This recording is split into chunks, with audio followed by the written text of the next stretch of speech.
باللہ من الشیطان اللعین الرجیم بسم اللہ الرحمن الرحیم الحمد للہ رب العالمین والصلاة والسلام علی اشرف الانبیاء والمرسلین وخاتم النبیین بالقاسم محمد صلی اللہ علیہ وسلم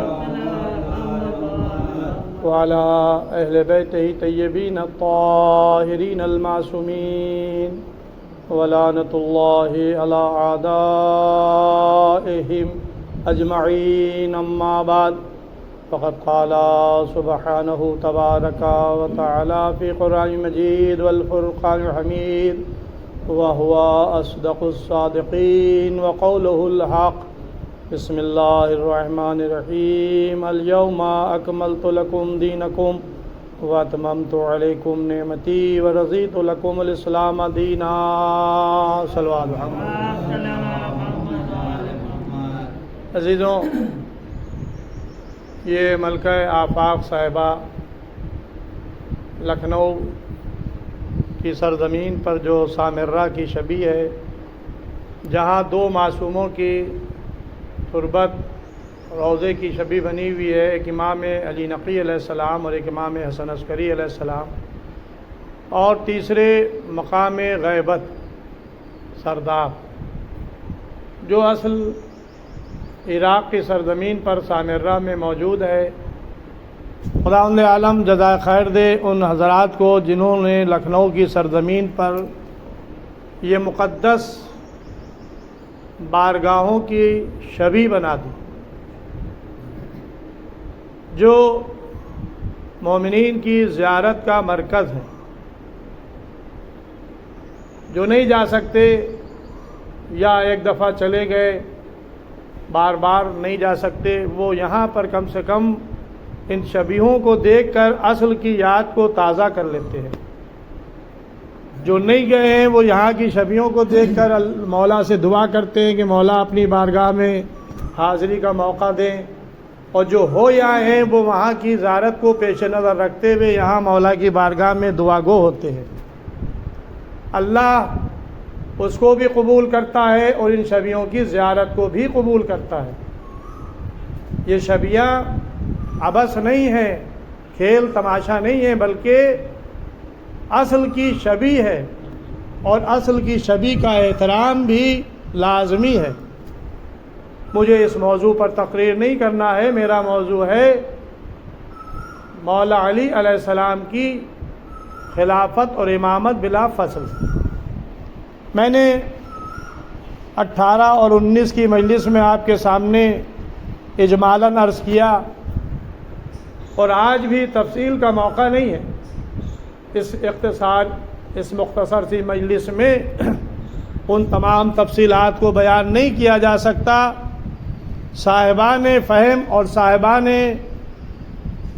مطالعہ کو غور و فکر کی دعوت دیتا ہوں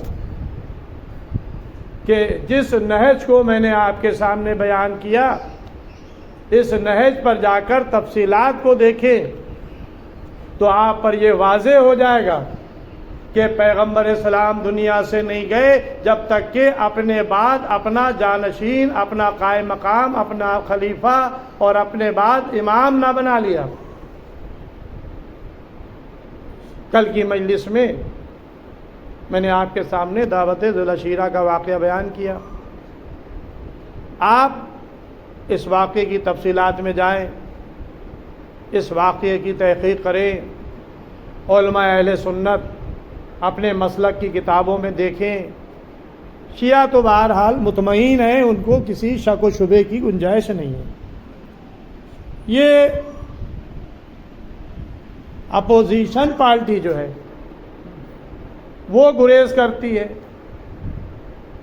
وہ یہ کہتی ہے کہ رسول اپنے بعد کسی کو خلیفہ بنا کر نہیں گئے، امت کے حوالے کر کے گئے، جس کو چاہنا بنا لینا۔ عزیزوں، یہ بہت بڑا بہتان ہے ذات رسالت پہ، بہت بڑا بہتان، بہت بڑا الزام ہے رسالت کی ذات پر، اور جب رسالت کی ذات ہے تو رسالت تک بات محدود نہیں رہتی ہے، وہ اللہ تک جاتی ہے۔ ظاہر ہے کہ پیغمبر وما ينطق عن الهوى ان هو الا وحی یوحی کے مصداق ہیں، یہ تو کلام ہی نہیں کرتے ہیں جب تک کہ ادھر سے وحی نازل نہ ہو۔ یہ حکم خدا کے پابند ہیں۔ تو اب اپنے بعد کسی کو جانشین، خلیفہ اور امام نامزد نہ کرنا، یہ ذات رسالت تک بات نہیں رہتی ہے، بلکہ یہ ذات الہی تک پہنچتی ہے۔ اللہ نے حکم نہیں دیا ہوگا، اللہ نے رسول سے نہیں کہا ہوگا کہ آپ اپنے بعد کسی کو جانشین خلیفہ بنائیں، تبھی تو رسول نہیں بنا کے گئے بقول آپ کے۔ ایسا نہیں ہے، یہ بہت بڑا بہتان ہے، بہت بڑا الزام ہے، تاریخ سے انحراف ہے، حدیثوں سے انحراف ہے، قرآنی آیات سے انحراف ہے۔ کل میں نے آپ کے سامنے تاریخ کا عظیم الشان واقعہ بیان کیا کہ بعثت کے چوتھے سال جب پیغمبر کو حکم آ گیا کہ آپ اپنے قریبی رشتہ داروں کو ڈرائیں، تو پیغمبر نے دعوت کا حکم دیا، مولا علی نے کھانے کا اہتمام کیا، اور قبیلے کے سارے بزرگوں کو طلب کیا گیا۔ تاریخ نے لکھا کہ 40 افراد اس دعوت میں تھے، جس کو دعوت ذوالعشیرہ کہتے ہیں، اور اس دعوت ذوالعشیرہ میں جو پیغام رسول دے رہے تھے، اس پیغام کو دینے سے پہلے یہ اعلان کیا۔ میں نے کل حوالہ دے دیا تھا، اور بھی بہت سی کتابیں ہیں، میں نے اور تمام کتابوں کی تفصیلات کو یہاں پہ پیش نہیں کیا، صاحبان فہم اور صاحبان مطالعہ جانتے ہیں۔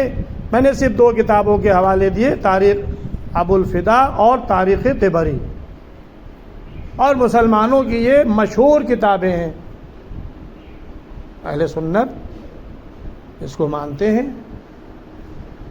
ابن جریر طبری، تاریخ طبری کو، تاریخ طبری میں اب اگر تحریف کر دی جائے تو اس سے امکان نہیں ہے، امکان ہے کہ تحریف کر دی گئی ہو، لیکن جو تاریخ طبری مستند و معتبر شائع ہو چکی ہیں، اس کے نسخے الگ الگ مطبوعات مطبوع سے چھپے ہیں، جس میں میں نے کل حوالہ دیا کہ جرمن میں جو چھپی تاریخ طبری، اولاد حیدر فوق بالگرامی نے اسوۃ الرسول میں اسی کا حوالہ دیا ہے۔ آپ دیکھیں کہ ہے یا نہیں ہے، کون ہے جو میری تصدیق کرے گا،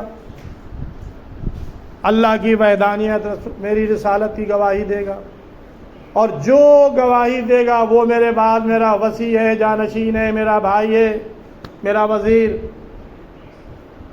تاریخ ابو الفدا نے بھی لکھا، تاریخ طبری نے لکھا، اور پورا مجمع خاموش تھا، لیکن اس مجمع سے 13 سال کا بچہ، آپ بچہ کہتے ہیں، ہم تو امام کہتے ہیں، کھڑا ہوتا ہے۔ بھائی جو آغوش رسالت میں آ کر کہہ رہا ہو السلام علیکم یا رسول اللہ، تو جب ہم اس کی بات آغوش رسالت میں مان رہے ہیں تو اب تو 13 سال کا ہو چکا ہے، اب تو رسول نے اعلان بھی کر دیا ہے نبوت کا۔ اس وقت تو نبوت کا اعلان بھی نہیں کیا تھا، جب علی آغوش رسالت میں تھے، پیدا ہوئے تھے خانہ کعبہ سے، تیسرے دن باہر آئے تھے، اس وقت تو رسول نے رسالت کا اعلان بھی نہیں کیا تھا۔ اب تو رسول کی رسالت کا اعلان بھی ہو چکا ہے، 3 سال بھی گزر چکے ہیں، تو اب اگر علی تصدیق کر رہے ہیں تو ہم کیوں کہیں کہ وہ بچہ تھے؟ تو بھائی بوڑھے کیا کر رہے تھے؟ بوڑھے بڑھ کے کہتے تھے کہ ہاں ہم تصدیق کرتے ہیں؟ بھائی بوڑھوں کا کسی نے نہ زبان روکی تھی، نہ ہاتھ روکے تھے، نہ دماغ روکا تھا، سب کو اختیار تھا، گواہی دے دیتے اور رسول کے ان منصبوں کے حقدار بن جاتے۔ جسے مسلمان آج مانتے ہیں ان کا تو وجود بھی نہیں تھا، وہ تو دائرہ اسلام میں بھی نہیں آئے تھے، انہوں نے تو کلمہ بھی نہیں پڑھا تھا، ان کو تو جانے دیے، لیکن جو اور بزرگ تھے خاندان قریش کے، انہی میں سے کوئی آگے بڑھتا، لیکن علی نے بڑھ کر گواہی دی، میں یا رسول اللہ گواہی دیتا ہوں اللہ وحدہ لا شریک، لا الہ الا اللہ، نہیں ہے کوئی الہ سوائے اللہ کے، محمد رسول اللہ، میں گواہی دیتا ہوں آپ اللہ کے رسول ہیں۔ جب مولا علی نے وحدانیت اور رسالت کی گواہی دے دی، تب پھر رسول نے کہا کہ دیکھو یہ میرا وصی ہے، میرا جانشین ہے، میرا خلیفہ ہے، میرا وزیر ہے، میرا بھائی ہے، اس کی سنو اور اس کی اطاعت کرو۔ اب مسلمان بتائیں کہ رسول نے اپنے بعد کے لیے خلافت کا اعلان کیا یا نہیں کیا؟ جانشینی کا اعلان کیا یا نہیں کیا؟ یا تو تاریخ سے آپ ان واقعات کو ہٹا دیں، اور اگر تاریخ میں یہ واقعات ہیں تو پھر آپ اتنا بڑا بہتان کیوں لگاتے ہیں ذات رسالت پہ کہ انہوں نے اپنے بعد کسی کو نامزد نہیں کیا، کسی کو خلیفہ نہیں بنایا، یہ کام امت کے حوالے کر دیا۔ بس عزیزوں، اب میں آپ سے ایک سوال کرنا چاہتا ہوں، یہ بتائیں کہ مولا علی، یہ تو رسول نے وعدہ کیا تھا، اب مولا علی نے جو وعدہ کیا اس کو پورا کیا یا نہیں کیا؟ اگر میں پھیلاؤں تو ایک اشرہ کم ہے۔ پورے دعوت ذوالعشیرہ کے بعد 10 سال مکے کے، یہاں تک کہ پیغمبر کھچی ہوئی تلواروں میں علی کو سلا کر مدینے ہجرت کر جاتے ہیں، مولا علی کی جانثاری، جو آپ کے پاس امانتیں تھیں ان امانتوں کو واپس کرنا، یہ کس نے کیا؟ مولا علی نے کیا، اپنا جانشین بنا کر گئے، میرے بستر پر سو رہا ہو، یہ امانتیں جس کی ہیں اس کو لوٹال دینا، مدینے آ گئے۔ اب ظاہر ہے کہ دامن وقت میں گنجائش نہیں ہے، مجھے تفصیلات میں نہیں جانا ہے، ورنہ اگر ایک ایک غزوے کا ذکر کریں تو ظاہر ہے کہ ایک مجلس ہو جائے۔ خلاصہ کلام یہ، بدر سے لے کر خندق، خیبر، حنین، صلح حدیبیہ، 82 غزوات ہیں اسلام کے، اور ان غزوات میں کامیابی کا سہرا کس کے سر ہے؟ اشارہ کر دوں، جنگ بدر میں علی، جنگ احد میں علی، جنگ خندق میں عمرو بن عبد ود کے مقابلے پر کون؟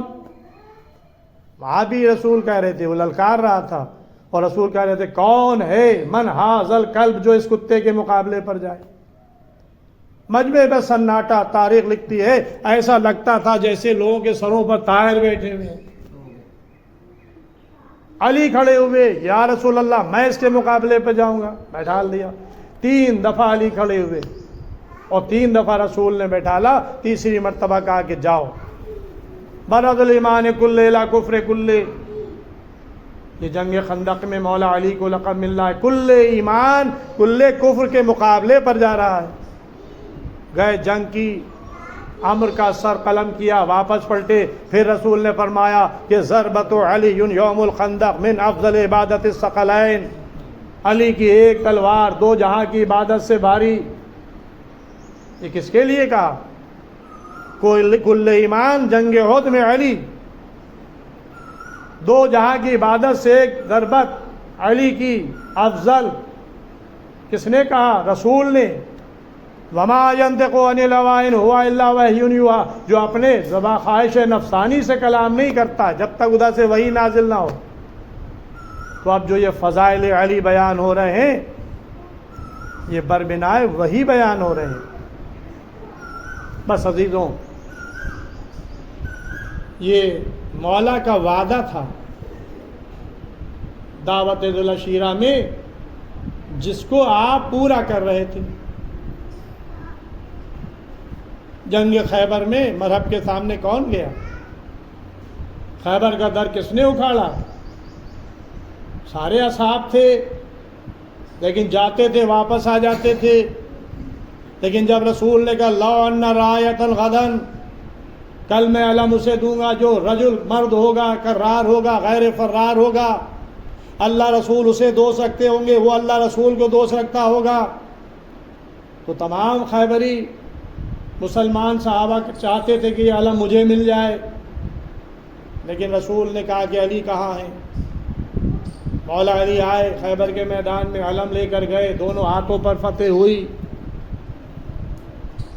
جنگ احد، جانثار صحابہ پہاڑوں کی چوٹیوں پر اچکتے ہوئے نظر آ رہے تھے۔ کون تھا کہ جو رسول کی جان بچا رہا تھا؟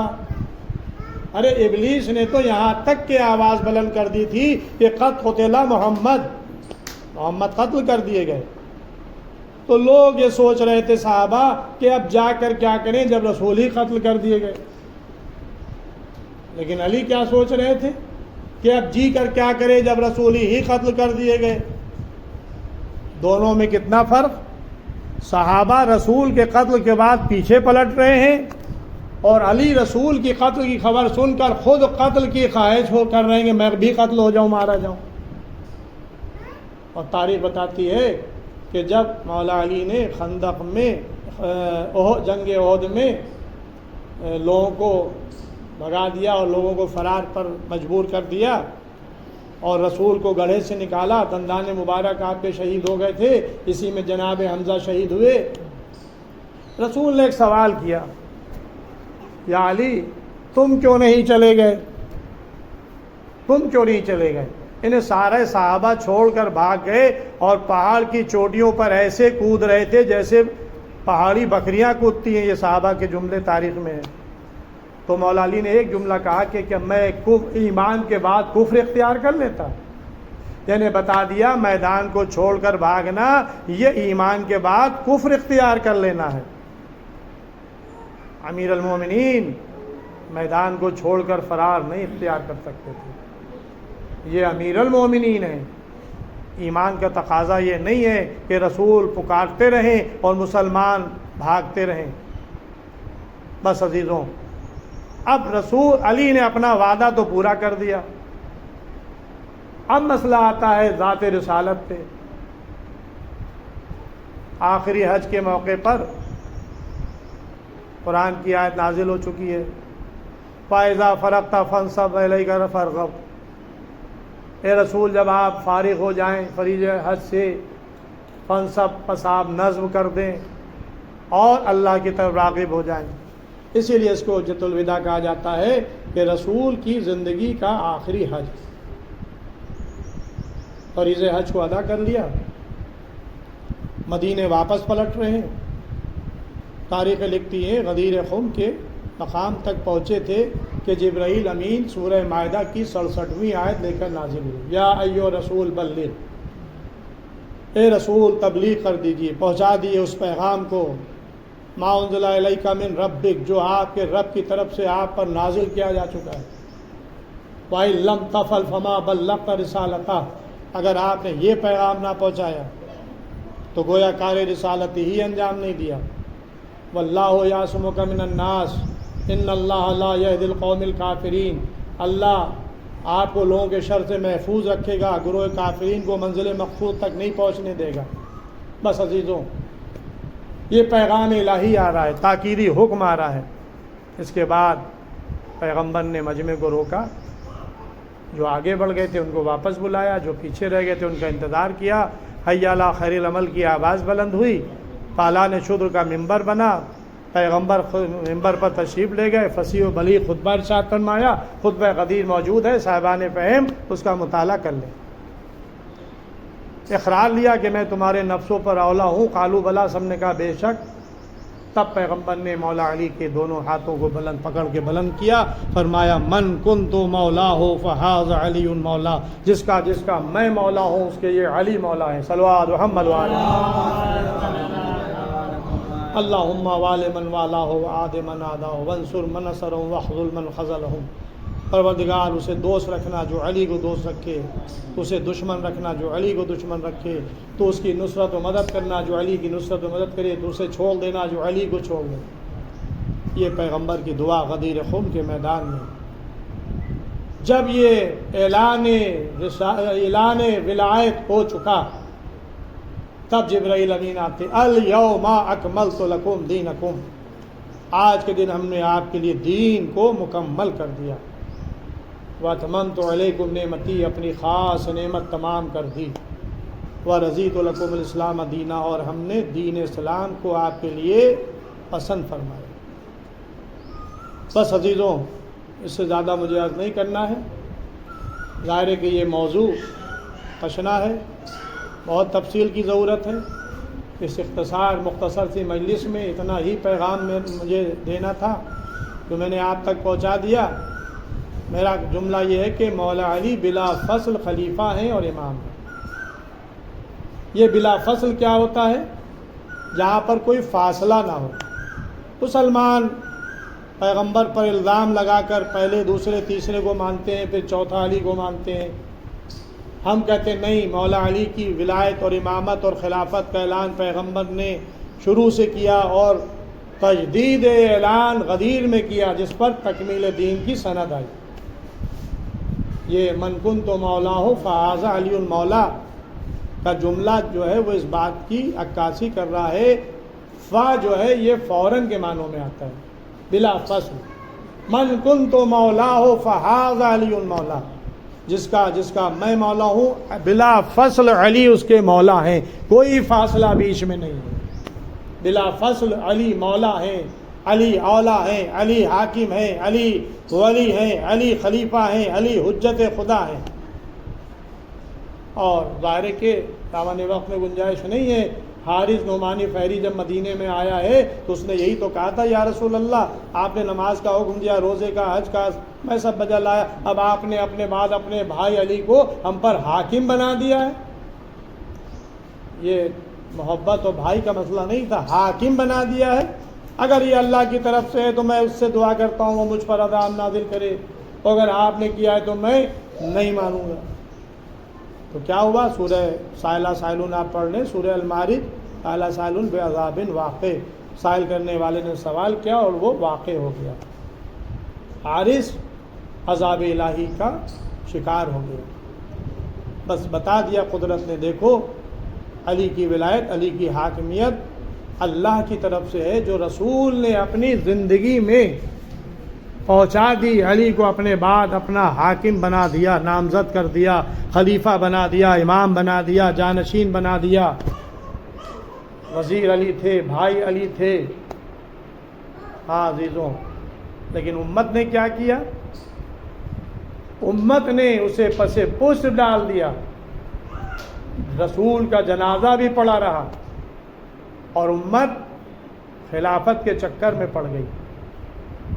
اسی علی سے مطالبہ بیعت کیا جانے لگا، جس کی بیعت غدیر میں تمام عورت اور مرد کر چکے تھے، اور السلام علیک یا امیر المومنین کہہ کے سلام کر چکے تھے۔ غدیر میں رسول نے بیعت کروا لی تھی علی کے ہاتھ پر۔ یہ بیعت کیوں تھی؟ رسول اپنے سامنے علی کی بیعت کروا رہے تھے، بات کا مسئلہ ہی نہیں رکھا۔ تو اب بیعت شکنی کس نے کی؟ مسلمانوں نے، صحابہ نے۔ علی سے مطالبہ بیعت کیا، علی کو باہر نہیں نکالا تو گھر میں آگ لگا دوں گا، دروازہ جلا دوں گا۔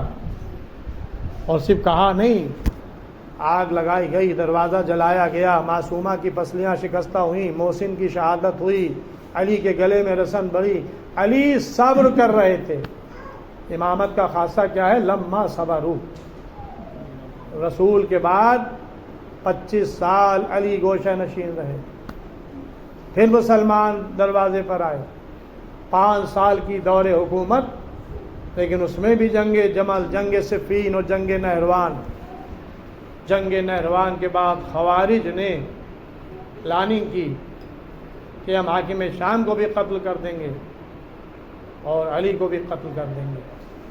اسی کی ایک کڑی کا نام عبد الرحمن ابن ملجم تھا، جو کوفے میں اسی لیے آیا تھا تاکہ علی کو قتل کر دیں۔ علی کے سامنے جرأت نہیں تھی کہ جو مقابلہ کر کے قتل کرتے، تو لہذا سازش یہ کی کہ جب علی نماز پڑھ رہے ہوں گے تب ان کے اوپر وار کریں گے۔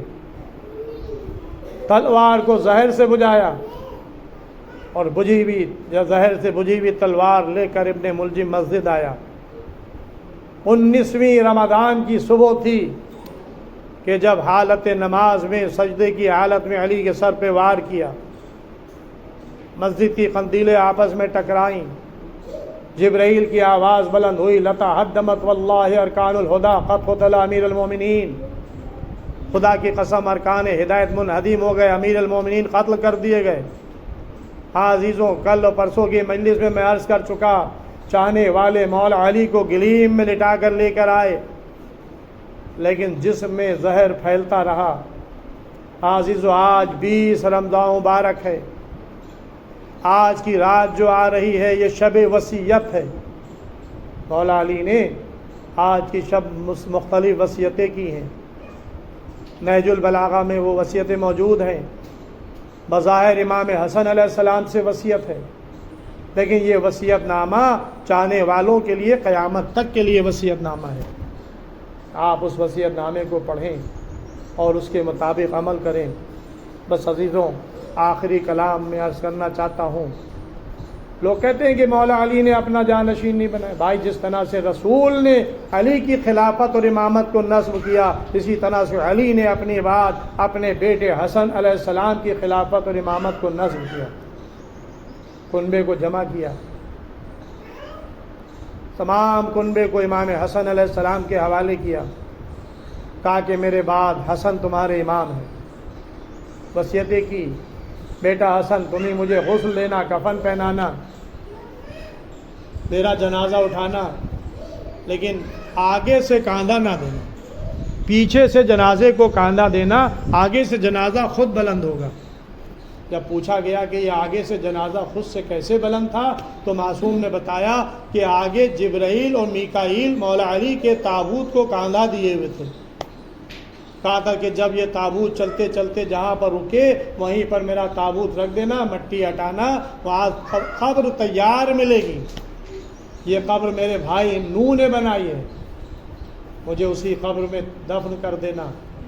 بس عزیزوں، وہ رات آئی کہ جب مولا علی نے وصیتیں کی، جب وصیتیں کر چکے تو کہا کہ حجرے سے سب باہر چلے جائیں، تخلیہ ہو جائے۔ سب لوگ حجرے سے باہر چلے گئے، مولا علی نے آنکھیں بند کر لی۔ بس عزیزو، آخری کلام میں مولا علی نے آنکھیں بند کر لی، ایک گوشے سے ایک بیوی کے رونے کی آواز بلند ہوئی۔ علی نے پھر آنکھیں کھولی، کون ہے جو رو رہا ہے؟ ام البنین ہاتھ جوڑے ہوئے آگے بڑھی، اے آقا، اے میرے والی، کیا میرے لال عباس سے کوئی خطا ہو گئی ہے؟ نہیں، میرے عباس سے کوئی خطا نہیں ہوئی۔ کہا کہ آپ نے سارے کنبے کو آقا حسن کے حوالے کیا، آپ نے عباس کو آقا حسن کے حوالے نہیں کیا۔ کہا کہ لاؤ میرے عباس کو میرے پاس، حسین کو بلاؤ۔ حسین آئے، عباس آئے، علی نے ایک ہاتھ میں عباس کا ہاتھ لیا، ایک ہاتھ میں حسین کا ہاتھ لیا، عباس کا ہاتھ حسین کے ہاتھ میں دیا، اے میرے بیٹے عباس، اپنے آقا حسین سے خبردار رہنا۔ عباس کو حسین کے حوالے کیا۔ بس عزیزو، مجلس کو میں نے تمام کیا۔ ہاں، یہ 21ویں رمضان کی شب، 20 کا دن گزرنے کے بعد جو آج آئے گی، اسی رات میں علی نے عباس کو حسین کے حوالے کیا تھا۔ پھر عباس نے یہ ہاتھ کسی کے اور ہاتھ میں نہیں دیا۔ عجب نہیں، کربلا کے میدان میں جب عباس مشک سکینہ کو بھر کر لا رہے تھے، دائنا ہاتھ کٹا، بایاں ہاتھ کٹا، سر پر گرز پڑا، تیر مشکیزے میں لگا، پانی بہا، آواز دی، یا آقا ہو ادرکنی، اے آقا مدد کے لیے آئیے۔ حسین چلے، حسین کا گھوڑا چلتے چلتے رکا، حسین زمین کی طرف جھکے، دیکھا عباس کا بایاں ہاتھ پھر آگے بڑھے، پھر گھوڑا رکا، دیکھا دائنا ہاتھ، دونوں ہاتھ اٹھائے سینے سے لگائے، عجب نہیں حسین نے نجف کا رخ کیا ہو، کہا اے مولا، اے آقا، اے علی، آپ نے یہ ہاتھ میرے ہاتھ کیے، میرے ہاتھ میں دیے تھے، آج میرے بھائی عباس نے یہ ہاتھ اپنے آقا پر نچھاور کر دیے، آپ کا بیٹا عباس مارا گیا، سر پر گرد لگا، بازو قطع ہوئے، بیویوں کی ڈھارس، بچوں کی ڈھارس، عباس اس دنیا سے اٹھ گئے، انا للہ و انا الیہ راجعون، رضا بقضائہ و تسلیما لعمرہ۔ اللہم اغفر للمؤمنین والمؤمنات والمسلمین